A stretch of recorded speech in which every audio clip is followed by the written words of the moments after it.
fly. The beast is awake, orange, black, and white. Cause when the jungle come alive, day we ignite and Cincinnati, we gon' rise and in the jungle we unite and dripping orange and black and white. Day when we fight, live and die in these stripes. Wake up the beast, everything day is a feast. Time to bust it off the leash. In the jungle dripping heat, tigers strike the city streets. East side stand up, west side stand up. If you reppin' who they, time to put your hands up. Bengals stripes, we in it. New day, new age, yeah, we get it. Cincinnati jungle fitted. Who they in our house, we win it. Orange and black and white, we build it. Earn our stripes, you know we kill it. Bleed our colors, jungle dripping. Nasty, natty, yeah, we live it. Lit the crowd, get the city loud. Yeah, we feasting now. Fit the pounce, make the city howl. Now we beastin' now. Thunder through the tunnel, from the sideline to the huddle. Stripes we tatted on the jungle when we flex that who they muscle on them. Stripes, Cincinnati, we gon' rise and in the jungle we unite and dripping orange and black and white. All day when we fight, live and die in these stripes. Now who gotta move like it on? Now who wanna move closing on? Now who wanna move on? If you got stripes and you let the city know you rock 'em, yeah we got 'em, yeah we fought 'em. Like that black and orange upon 'em, bingo bottle, never stop it till the beast and know who they rockin' with the diamond stripes, flossin' on the ring. Cincinnati, she's our queen, we gon' show the world who king. Orange in the day, black in the night. Stripes in our veins, sparks gonna fly. The beast is awake, orange, black and white. Cause when the jungle come alive, day we ignite and Cincinnati, we gon' rise and in the jungle we unite and dripping orange and black and white. All day when we fight, live and die in these stripes. Now who gotta move like it on? Now who wanna move cause it on? Now who wanna move on? All day when we fight, live and die in these stripes.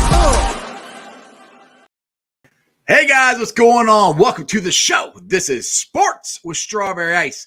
I'm your host, the Iceman, Jeff Trunapole. And as always, I'm bringing you sports from a West Side point of view right here in the great city of Cincinnati, Ohio, home of the AFC champion Cincinnati Bengals. And of course, my boy Jackpot Joey. Now, do me a favor. If you found the show, hit that like and subscribe button. Smash that thumbs up. I'm up to 1,765 subscribers. That is awesome. I appreciate every single one of you guys. Now, if you're watching on Facebook or Twitter and you have yet to subscribe to my channel, why not? Please do so. Please go to the YouTube channel, Sports with Strawberry Ice. Hit the subscription button. Hit the bell for the notification. And every time I go live, you'll be notified. Also, exclusive in the YouTube chat crew, we're doing super chats. So if you want to support what I'm doing or make sure that the Godfather, Anthony Cosenza, answers your question, give me a super chat. I would greatly appreciate it. Now, this show and every show is brought to you by T Properties. T Properties, quality housing for quality people. Check out the website at www.tpropertiesllc.com for all your rental property management needs and your rental needs. What's up to everybody in the chat crew? Dennis Davis, Richard, Crown, Brad, what else? Crip, you're always there. Houday, what's up? Who else is in there? Crown, you already said it. What's up? Hoss is in there. What's going on? And Strange, who's usually always the first one to comment. Welcome, everybody in the chat crew. All right, guys. Now, I know we had a lot of speculation yesterday about what was going to happen at 10 o'clock this morning. I didn't think they're going to make an announcement, which it really wasn't an announcement yet. It's just kind of another tease. You know, it looks like the white Bengal is coming. But I don't know. You guys, I'll put the video. You guys make your own determination of what you think this means. Over 50 years, Bengal tigers have roamed the Cincinnati jungle, renowned around the world for their unique stripes and ferocious play. When you're wearing a helmet like that, it's one of those situations you either got to put up or shut up. But recently, photo crews captured rare footage of a new and exotic Bengal species spotted right here in the jungle.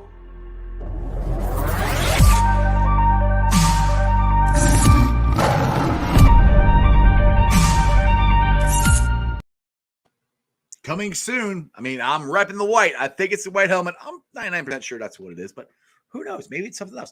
But you know what? If you really want to get the information about what's going on with the Cincinnati Bengals, you've got to go to the Godfather, And I'm talking about Anthony Cosenza of the Orange and Black Insider Podcast. Let's get to him right now. AC, what's going on, brother? What's going on, man? I joked with you before we took the air. I had the hair slicked back to really get a handle on the Godfather thing, but I decided not to do that. But I didn't get the white memo either. You're the smart guy. I'm wearing orange all over the place here, but I'm doing all right, man. How you doing? Good, man. Long time no talk, man. I've been, I don't know how your shows are going, but I've been busy as hell. I'm doing a lot of remodeling to my house and trying to do the show 5 days a week and trying to keep up on what's going on with the Bengals and having fun and spending time with my family. So it's been busy. I cannot wait to get all this stuff over with. We are, I think, 13 days away from training camp. I'm excited. I cannot wait. How about you? Yeah, I'm excited, and I think a lot of the shows, yours and others, have had a lot of cool guests and a lot of good things going on, which is awesome to see.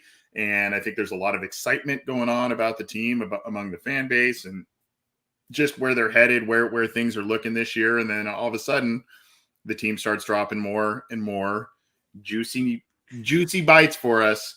With the uniforms and all kinds. And then the Ring of Honor stuff's going to be coming out. The next class that'll be coming out in just a little bit here too. Yep.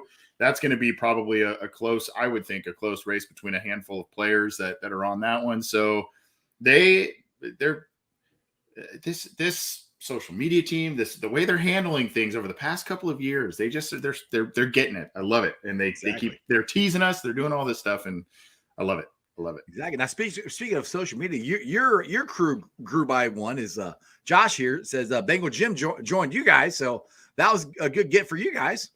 Yeah, Bengal Jim and his buddies, Jamie, James, Tom, they do a great job. We've all been watching them for a couple of years now, and they've always bring great insight, have a good time. They've got great guests, and they have a good show. And we decided that it'd be a good move for both their show and our podcast channel to kind of join forces a little bit. And they kicked off their latest season with a bang. They just had Zach Taylor on there, so that was pretty awesome. And Josh Sneed from Cincy Shirts, yeah. So they had a lot of cool people on there. So and then they've got more coming. So that's awesome. Yeah, I've literally talked to Zach, and he said that he would come on my podcast, but I had to go through Emily Parker, and well, I haven't gotten the okay from her yet. So I'm not big enough yet to get Zach Taylor on my show. But anyway, that's a good get for Jim. I'm glad he got to do it. Now I had another one. Richard said, now this would be kind of cool. He said the black and white helmets. That one would be kind of cool. A lot of people had the black helmets with the orange stripes. Some of that came out yesterday. It was like, it's kind of like last year when the jersey, the new uniform reveal came out, people dropped stuff. And I mean, like I said, I'm 99% sure it's the white helmets. I don't think it's like I put a picture out there with the retro uniforms with the leaping tiger on it. I found that somebody made that one, and I tweeted that out. I don't think that's gonna happen. I think it's just gonna be the white helmet. But either way, it's just something cool. I had Matt Ritchie on the show earlier this week. It's the president of the season ticket office, and I was just telling him that you guys are doing a great job of just giving the fans what we've been clamoring for the last couple of years. Before we they don't care about us, they don't show anything. It is so flipped upside down the last couple of years. What the social media team's done with the in-game presentation that the Bengals have done, it's night and day, Anthony. It really is. I'm kind of surprised. Is this the Bengals? Like, really? This is awesome. Fan engagement, and it's PR 101. I mean, it's the fan engagement that they've done and the 180 that they've done in this whole thing has been incredible. You can credit a lot of people for it, and you can even credit the people that you wanted to discredit for recognizing the need for a change. If you want to discredit that, they got on board with, hey, yeah, we got to be better. We got to be better at social media. We got to be better at engaging our fans. We got to get better at, and when you do these things, again, I guess it's a simple business principle as well. You spend money, you invest in these types of things. Guess what happens? You drive fan excitement, you drive ticket sales, you drive ad revenue, the whole deal, right? Mm-hmm. That's just what happens. And then, oh, by the way, you invest in players on the field and you put out a good product on the field. So it's like, it seems so simple, but they finally, they've come around. They've done a lot of great things, and it's really, really exciting to see. And now they do the things like, little teaser jersey unveilings and, oh, we got the Ring of Honor stuff coming. And it's just like, dude, give me more. Give me more. Yeah, I want, you know what I mean? Exactly. So, it's exciting to see, and it is overdue, but better late than never. And they're it's amazing what happens, and I don't mean to sound so flippant by saying this, but it's amazing what happens when you act like a big boy franchise, right? I mean, when you act like the NFL pillar franchises, when you act like it, it's amazing what happens. You have this young team that goes right to the Super Bowl and seems to have a very good championship window propped open for the next handful of years. Exactly. Now we'll get to the season here in a second, but the other exciting thing that I'm excited about, and I think, and this is something that I never thought would happen, being a Bengal fan, is having a waiting list for season tickets, a legit waiting list for season tickets. I mean, you hear at the Packers and people, and all the other teams, like, you can't get season tickets to teams like that. They get willed down to their kids and all that stuff. I've been wanting us to have a team where we want to have a waiting list, and that to me, Anthony, is so cool. I mean, maybe I'm the only one, but I think it's so cool that we have a waiting list. I love that. It's another thing that's long overdue and well-deserved based on the last season and just the things that they've been doing over the past couple of years. Kind of funny story. Literally right when we took the air here, 2:30 my time, I got a call from my brother. I couldn't answer because we were coming on the air here, and we've been kind of exchanging. The brother I met, the one who was all the brother you met, yeah. Well, he's the second most jacked in the family. No, yeah, my bad. Yeah, of course. But no other competition at all there. Yeah.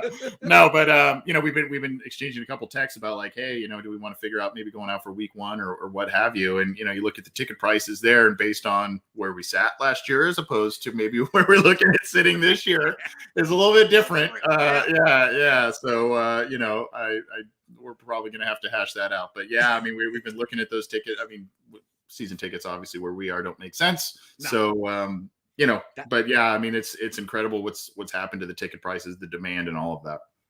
Yeah. Season tickets for you would be a bit of a trek. I know Houday baby, he lives in Florida, and he comes up every weekend for the Bengals game. I don't know how he does that. I don't know how the hell he does that. And I know Josh on here, Josh Lyles, he's about to do the same thing. So like, that's a commitment. I know. I mean, they're both originally from Cincinnati and they moved to Florida, which, I mean, I love Florida and everything. I got family down there, but I wouldn't want to move down there. It's too hot for me. And plus, I live like 15 minutes from the stadium. I like going down to the practice and all that stuff. But anyway, I just can't imagine every week or every other week or whatever, jumping on a plane. Like for you, it would be like a 4-hour flight to jump on a plane and come here every week. That would be commitment right there, Anthony. That would be commitment right there. Yeah, I mean, hey, not that I'm unwilling. I just, it's asking a lot. Exactly. So, all right. So let's get into this upcoming season. Now, we touched on a little bit that the Bengals have spent money.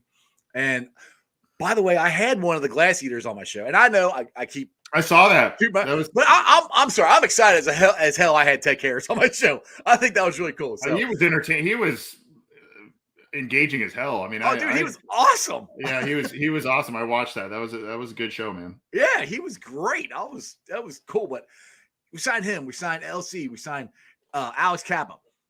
We fixed the offensive line. As far as we know, unless we have injuries or whatever, and that's unforeseen stuff. Plus, everybody's coming back. And everybody's healthy. Nobody's rehabbing. We don't have Joe Burrow rehabbing from a knee. We don't have our center rehabbing for a knee injury. We got a healthy Joe Mixon. I mean, T's got, his shoulder or whatever he hurt. But according to his dad, he's fine right now. He should be good to go. What is there not to be excited about? Maybe I'm a little overconfident, which I probably am. But, dude, I think if we stay healthy, there's nobody going to stop us except the Bengals. That's the two things that this year resides upon. Obviously, roster health and roster health to important players, namely on that offensive line and some of the skill position players you mentioned there.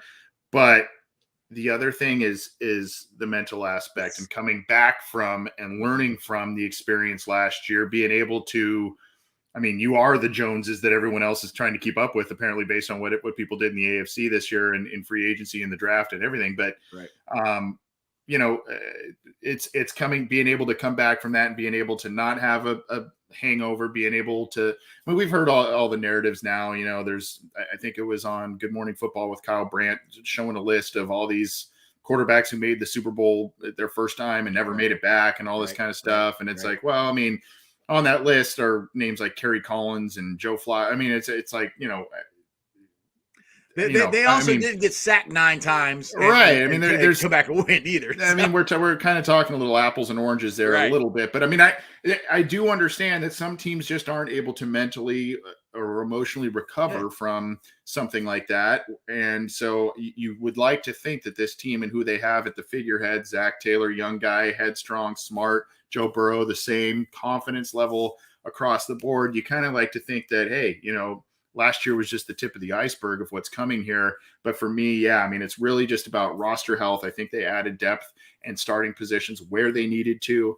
And then, of course, they need to stay healthy, and they need to be able to focus in and say, hey, last year wasn't good enough.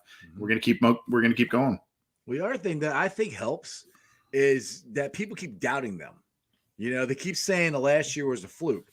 I think that helps. Like, all right, I think that helps them focus, because last year it was, why not us? And everybody's, okay, whatever. You're the Bengals. You're not going to, your quarterback's just coming back from ACL. You're not going to be able to do anything, and they make a run to the Super Bowl. Well, this year it's like, last year wasn't a fluke, and we're going to prove it. And everybody keeps doubting us. And I'm like, keep doubting us. Go ahead, because I think that helps motivate guys like Jackpot Joey Burrow, guys like T. Higgins, guys like Jamar Chase, guys like Logan Wilson. These guys, I think that motivates them and keeps them focused on what the task is at hand, and not getting too high or too over their skis, however you want to put it, to get into the season, to stay focused.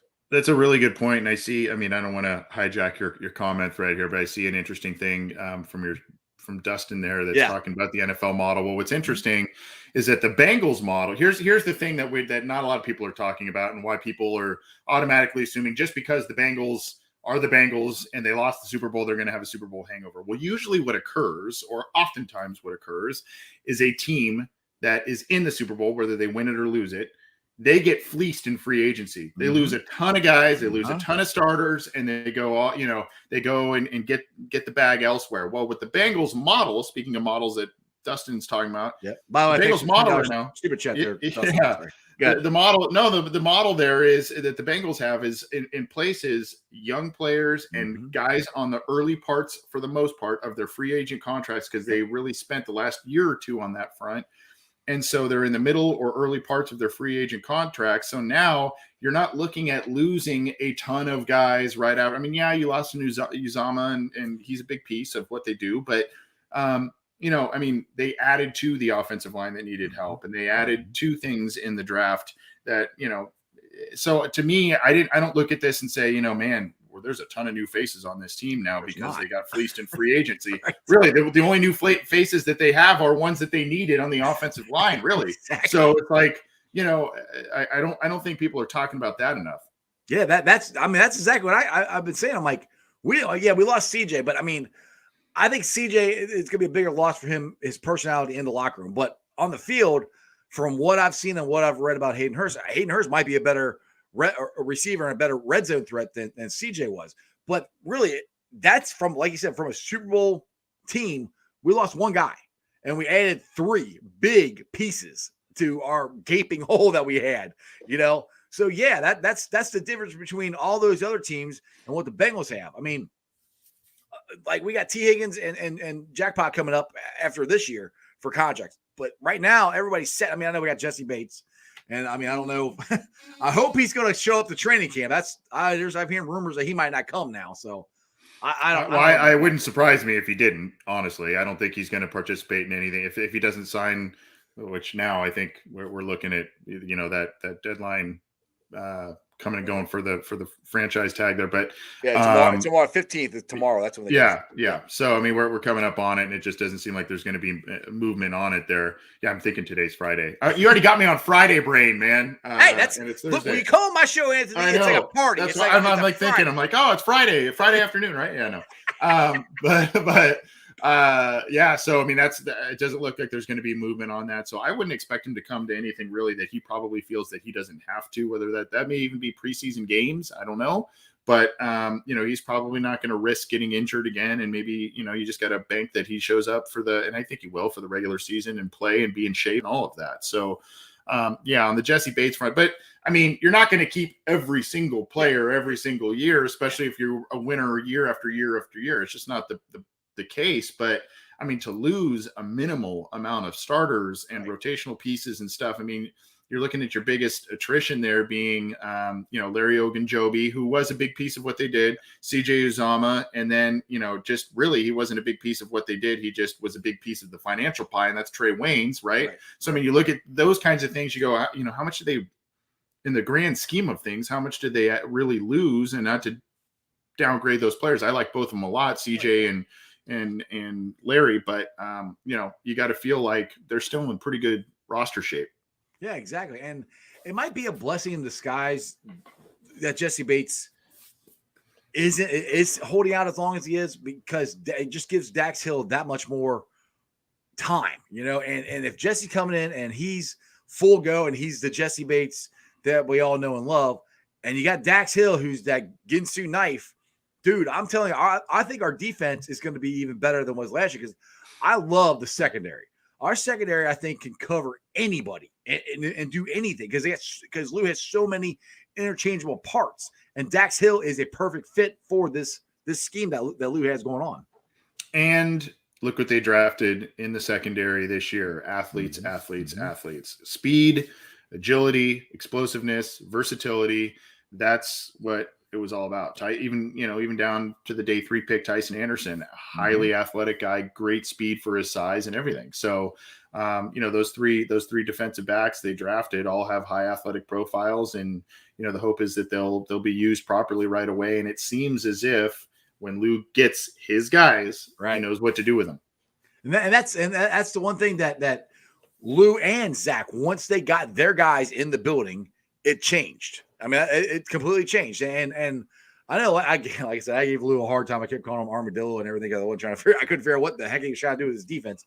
But I understand now, because that's why he's the defense coordinator, and I'm just a guy that does a podcast here. But one thing I like, and I said this when you were on the show before, one of the best things about this defense, and he's added to it, is I call it the amoeba, the morphing defense. And they're going to be able to do that even more this year. They can disguise it, because everybody they drafted, I said the three DBs, like you just said, they're all able to play in multiple positions. You can disguise all kinds of stuff. And that means Mike Hilton might be able to blitz even more this year off the edge, more because he didn't blitz. I think last season was, the least amount he's ever blitzed in his career. So you got these other guys that are able to step up and do things. That could give more opportunities to Mike Hilton to come off the edge and make some plays like he did against Tannehill, in the playoffs. True. And you could just do a lot of different things. And quite honestly, the Bengals will need to do a lot of different things based on who's on their schedule. Lamar twice, right? Patrick Mahomes, Josh Allen, conceivably Deshaun Watson once. You look across the board, there's a lot. And then you look at the Dolphins with Tyreek Hill and their Gesicki and all the weapons that they have on the perimeter there. So, you look at who's on their schedule, who they're slated to play, and they're going to need to do a lot of different things on defense, and they're going to need to cover and play sound football on that side of the ball again. And I still think, I mentioned going into last season, I think I said, if the offensive line hovered around average, anywhere from slightly below average to slightly above average, I think the team would be very competitive. Same thing with the defense. I think if they were top half of the league, essentially top 16 in a lot of major statistical categories, I felt that they'd be a very competitive team. And that's the offensive line. You could debate where they fell on that spectrum. They got worse after Riley Reef got injured. Let's be right. That's great, but that was a big loss. Right. It really was. And so, but the defense, you can tell, took a big step forward last year. And it was largely in part to the new acquisitions they had brought in over the past year or two, but also, the draft picks maturing and that sort of thing too. Exactly. Now you didn't bring up Lamar Jackson. I kind of want to discuss the matchup. We're talking about secondaries and everything with the Ravens. who are the Ravens going to throw the freaking ball to instead of the tight ends? I mean, that's one thing I'm like, Baltimore keeps like, oh, we're going to come in, we're going to do this. I'm like, you literally do not have a wide receiver to throw the ball to. I mean, you do, but nobody that I've really heard of. Your tight ends, you got 3 really good ones. But other than that, that's where I'm like, the Ravens don't. This is where I get I think my overconfidence comes in. The Ravens don't really scare me. We put 41 on them last year. They don't have any wide receivers. The Steelers got Trubisky or a rookie quarterback. They got a hell of a defense. I'll give them that. The Bears, or excuse me, the Clowns, who knows what's going on with them with Deshaun Watson and all this stuff. I mean, dude, this AFC North, I think, is pretty open for the Bengals to run roughshod through it again because there's holes in everybody's game. Just my opinion.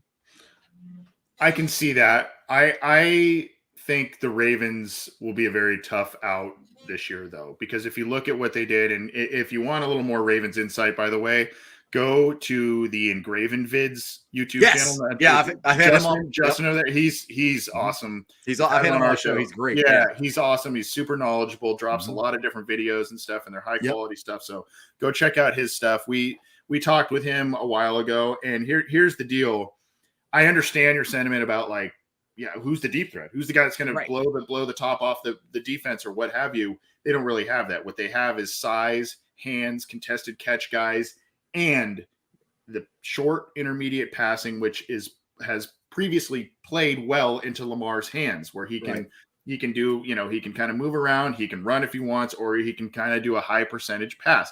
When those tight ends are working for him, he has proven to be lethal. When that run game, aside from him, is there, they have proven to be lethal. And that's when I know the Bengals defense was in a lot different state at those times, but that's when those scores that we saw this last year between the teams, the Bengals and the Ravens, Bengals putting up hundreds and hundreds of yards on them each time and 40 points on them each time, it was reversed. Right. So where the Bengals couldn't score on them and the Ravens were pounding them all over the place. So not saying that's where the Bengals are at anymore, but my point is they are going back to 2019, 2018, think when Lamar in his early years was at his most exciting, most efficient.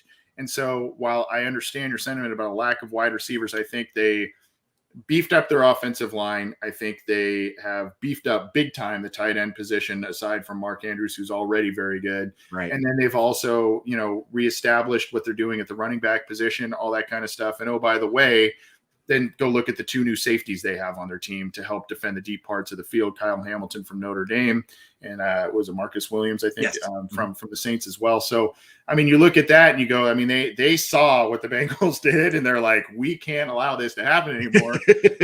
And so, to me, I know Watson's a threat and all of that. I think that whole situation is going to take, outside of this, they may be very good in 23. I think this year might be – I don't know the 22. Well, they'll still be competitive and good. They've got a good roster. I just think there's just so much going on. And so, I mean, I don't know how they can bring it all together. It would be hard to believe. It would be. I think they'll be in the mix. I think they'll be competitive, but it would be hard for me to believe that 22 is going to be the year for the Cleveland Browns based on everything that's been going on with them. Right. I could see 23, maybe 24, especially if they keep the roster going in the direction it's been. I think the Steelers will be competitive because they're the Steelers, and that's about it. I mean, they've got some talent, but that's that. So I think it's Bengals and Baltimore. I really do in this division. I think it's gonna be a tight race between those 2 teams. I really hope, and I respect the hell out of Mike Tomlinson. I really do, but I really hope he has a losing year this year. I mean, give me a break. You have at least one losing year. Like, come on, you gotta have one. Crazy. It's ridiculous. I mean, that just shows how good a coach he is. I said I thought last year that and I don't know why they didn't get more run. I thought Mike Tomlin and Zach Taylor should have been co-coaches of the year for the season. I thought what both of those guys did, and maybe I'm too close into the AFC North fishbowl or whatever, but what Tomlin did to me with that roster and getting them to the postseason was unreal. Yeah. And just really the turnaround of the Bengals in one season with Zach. I think that those 2 things kind of warranted those guys to get some big discussion in Coach of the Year talks, but it didn't really happen. Yeah, exactly. I mean, and I guess I respect Mike Tomlin. I can't stand him, but I respect him. And I would love him to have at least one losing season because it's just ridiculous. Right. You've been there forever and you haven't had any. I'm like, come on, give me a break. Yeah.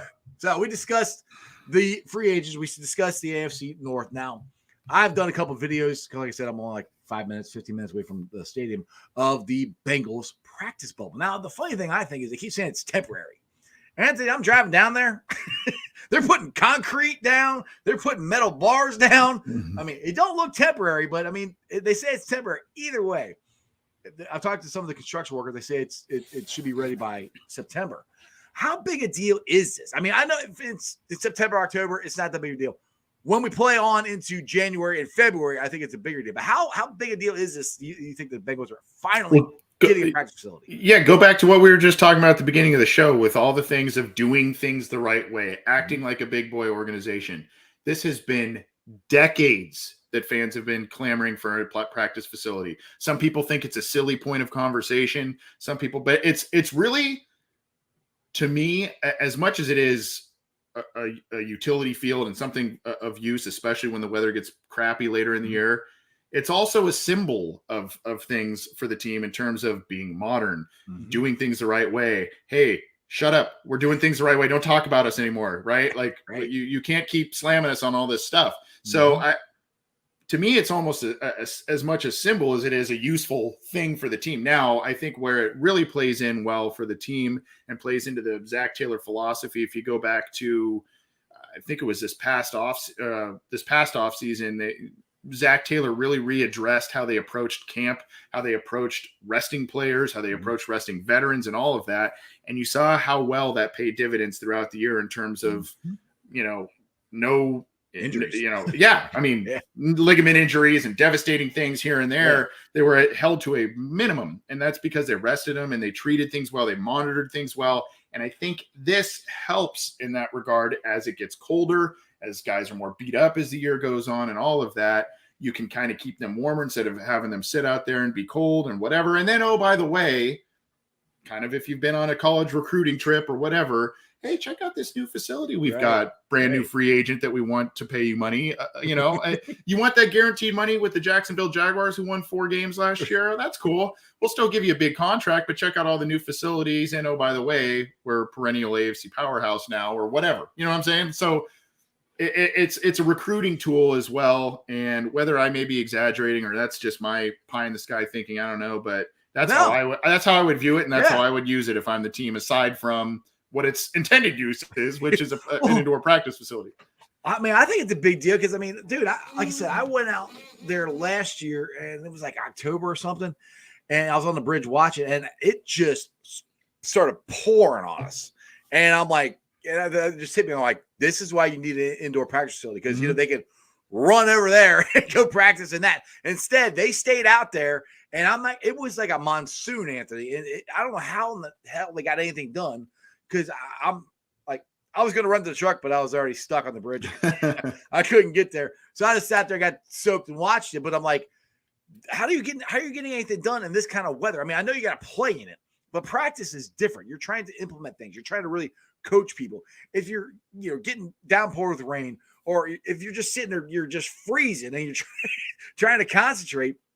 This makes a big deal just for that, as far as installing what you want done week to week. That's the reason the Bengals jumped on a bus during an ice storm last year and drove to Clifton and went to the Bearcats practice bowl.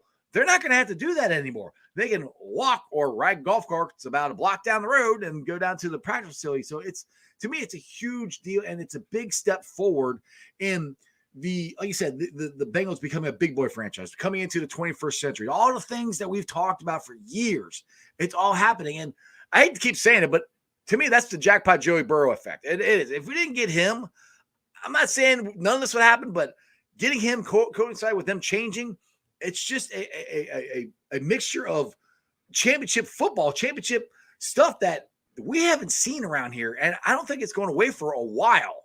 That gets me really excited. And it's just so cool of how all this is coming together all at the same time.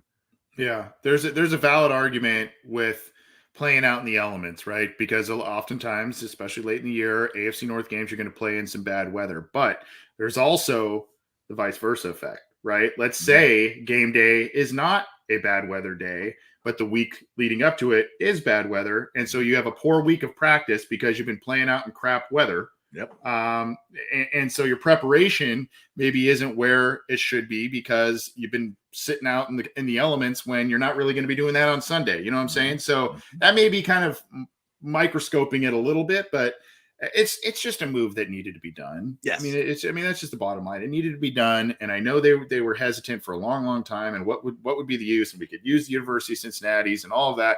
But it's just like your professional franchise. Just this is one of the things that even if it was a bare minimum thing where it's just like, hey, but it seems like it's going to be a nice facility, which is awesome. And they've committed to it, which is awesome. And it's just another one of those things where you kind of just tuck it in your pocket and go, hey, another one. Good job. Good job, Bengals. Exactly.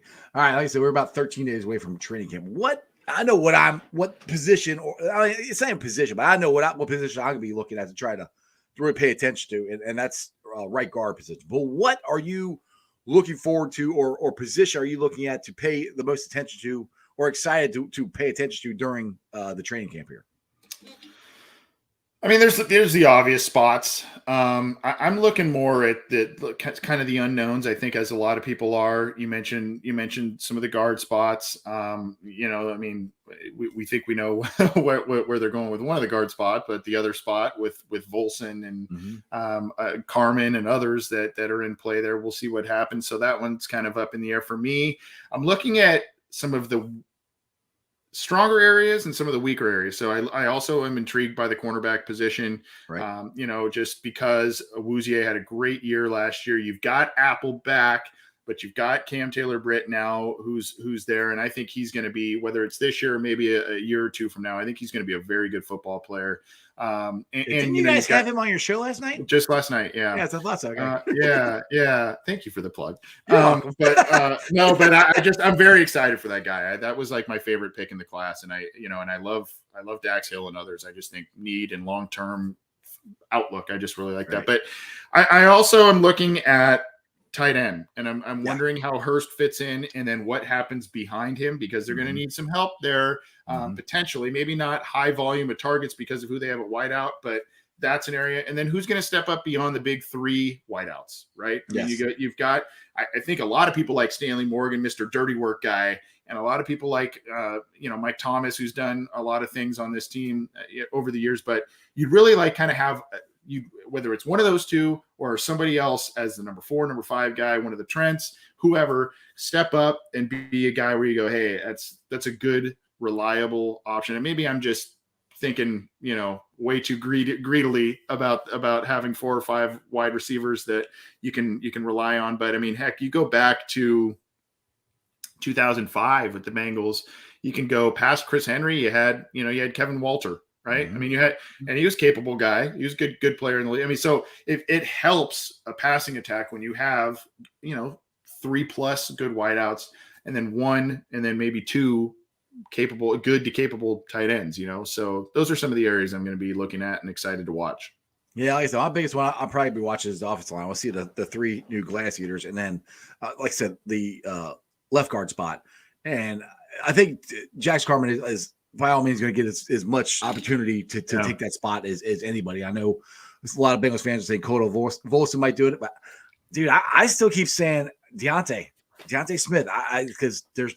I think Frank Pollock likes him, and my personal opinion last year is if Deontay didn't get injured, I think he would have been going to the Super Bowl, the starting right guard. That's just my opinion, So that's where I'm still dark horse. I know they need a swing, and he's probably better at that than either Carmen or Volson would be. So I think that might hinder him, that he's more, athletic and better to be the swing tackle than he would be the starting right guard or left guard. But that's just what I'm curious about, to see how, if Jackson can make the jump from year 1 to year 2, which a lot of guys do. I mean, I know it's 2 different positions, but look at what Logan Wilson did from year 1 to year 2. Look what Joe Burrow did from year 1 to year 2. T. Higgins, I know it's offense, defense, an offensive line is harder, but can Jackson make that leap? Can Deontay make a leap? I mean, because there's some states that he's a bigger, faster, more athletic guy and more committed than Jackson Carmen. I mean, I don't know either way. That's to me, that's where the more intriguing thing is to watch that, to see how that's going to play out.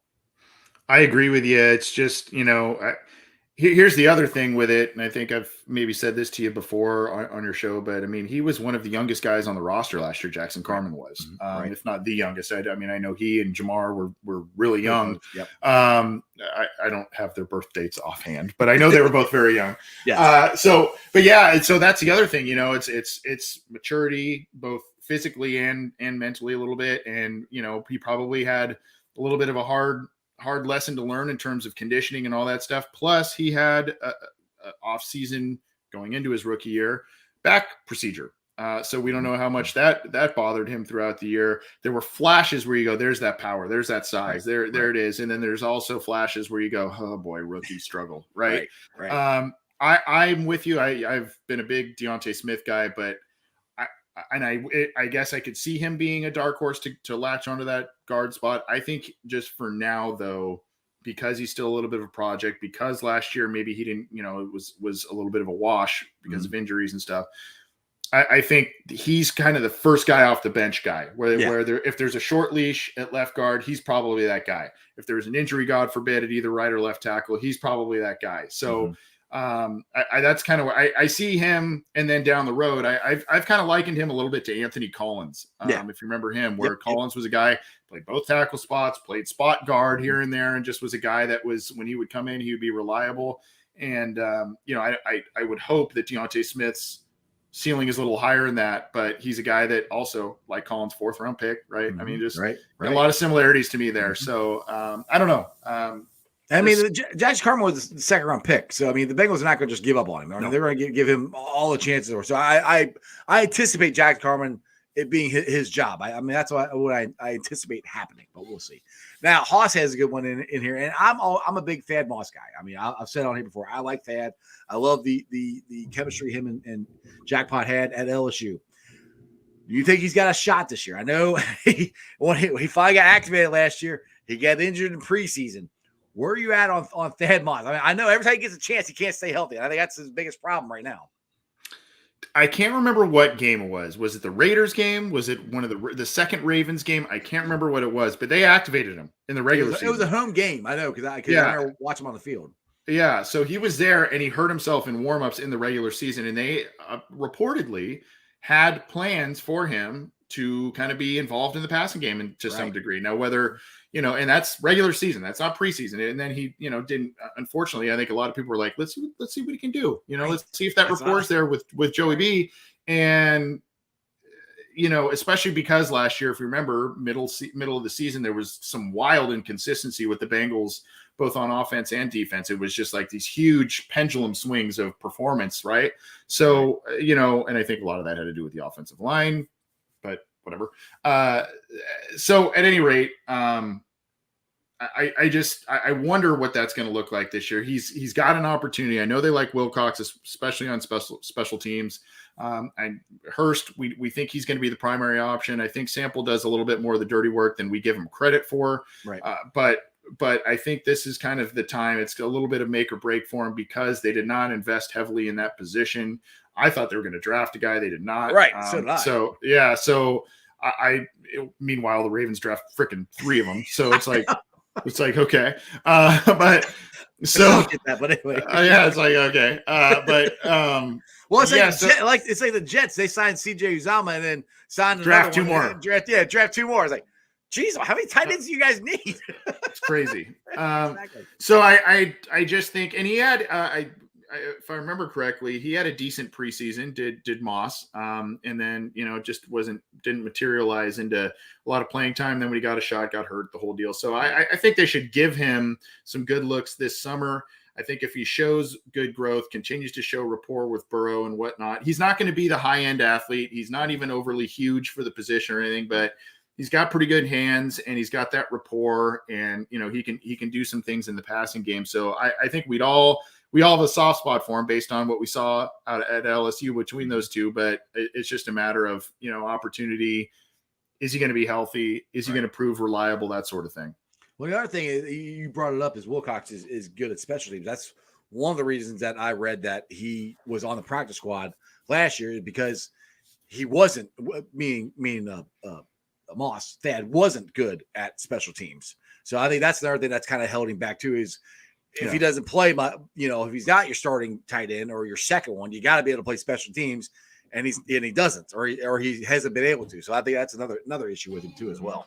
It's imperative that young guys and guys who aren't top of the depth chart, it's imperative that you have some form in the league of special teams ability. I mean, in our interview with Taylor Britt yesterday, he was talking about, one of his goals was to do well on special teams this year. And I'm going, dude, you're a second round pick, you're a valuable guy, and probably, number 3, maybe number 4 corner, depending on how things look here going forward.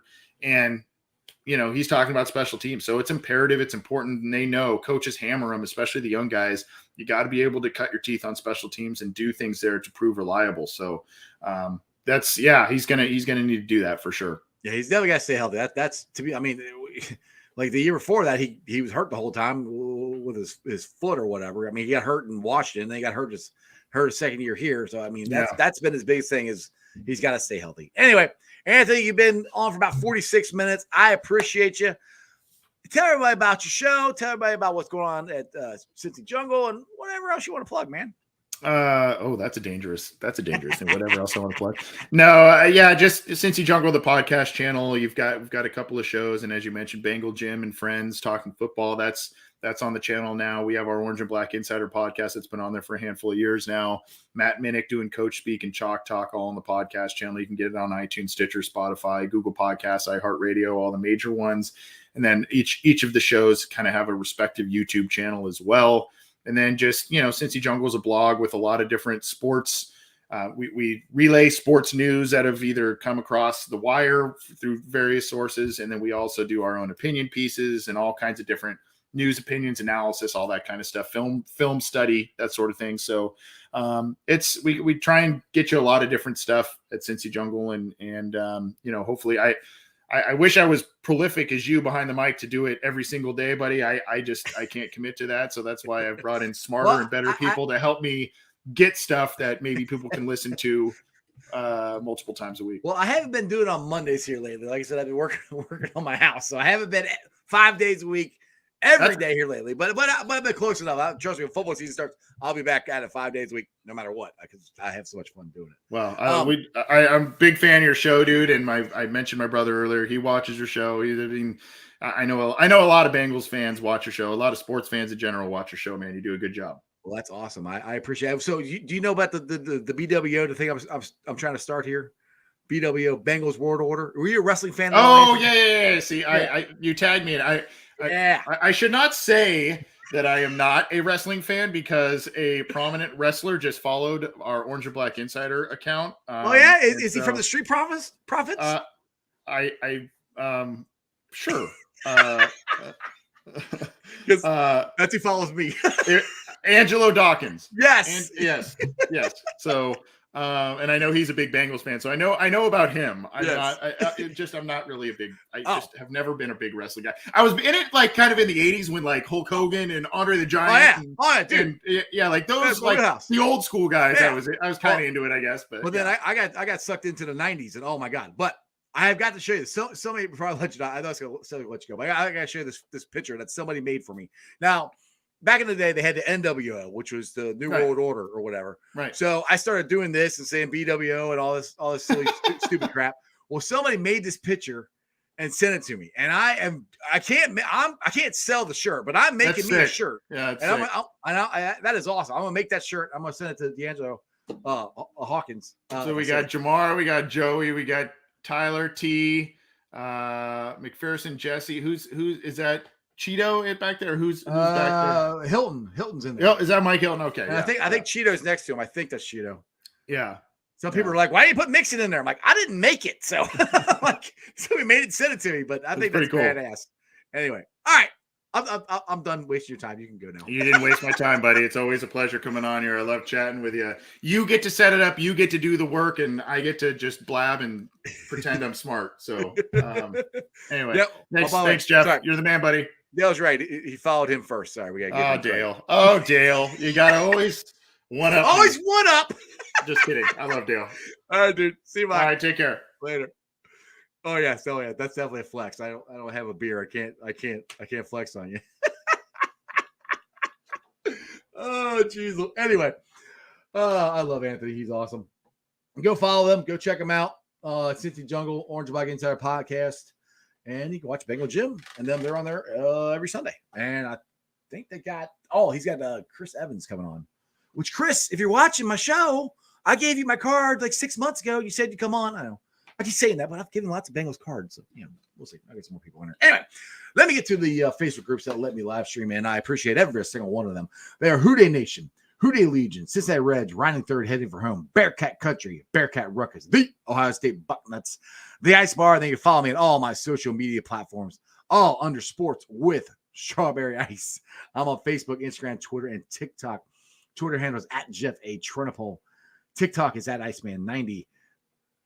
I think I'll be putting it on the podcast later on, but either way, go check out the podcast on YouTube, or Spotify, Google, Stitcher Play, pretty much wherever you get your podcast. Please make sure you rate, like, and review. Give me a 5-star review. I'll greatly appreciate it. YouTubers, you guys are awesome.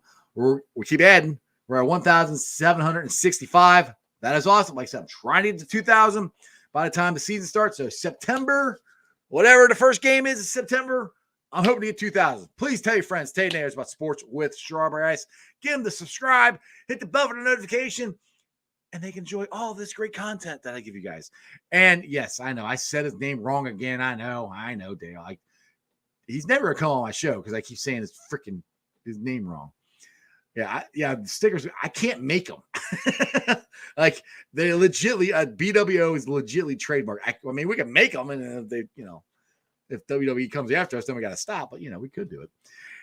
All right, September 11th. Yes, so September 11th. Let's get to 2,000 before September 11th. Bengals versus the Squealers. I would love that. I would greatly appreciate it. Anyway, tomorrow it will be the Rated R superstar from Boston named Kieran. I'm just kidding. He's from England, but anyway, you guys know he's Kieran. He always going to bring the fire. He said, we're going to talk a little more college football. We'll talk Bengals. Of course, we're going to talk Bengals. We're going to talk Joe Burrow. But we're going to talk some Bearcats. Get a preview of the upcoming season. Hell, we can get a preview of the Ohio State Buckeyes if you want.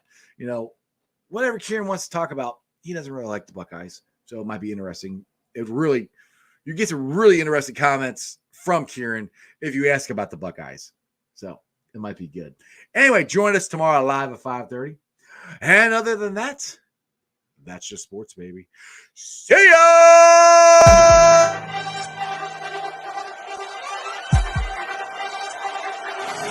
Let's go.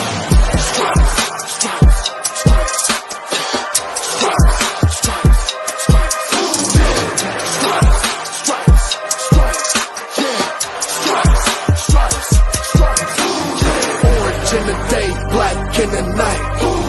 Stripes in our veins, sparks gonna fly. The beast is awake, orange, black, and white.